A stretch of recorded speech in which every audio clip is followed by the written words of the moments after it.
This sounds fake, but it actually happened in the Vietnam War.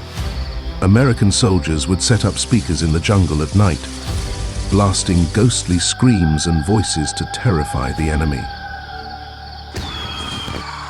The tactic worked. Enemy soldiers panicked and ran, straight into booby traps, mud pits and spikes. Some soldiers reportedly fell into rivers and drowned, while others injured themselves trying to escape the sounds. This wasn't a movie. This was real psychological warfare that killed without firing a single shot.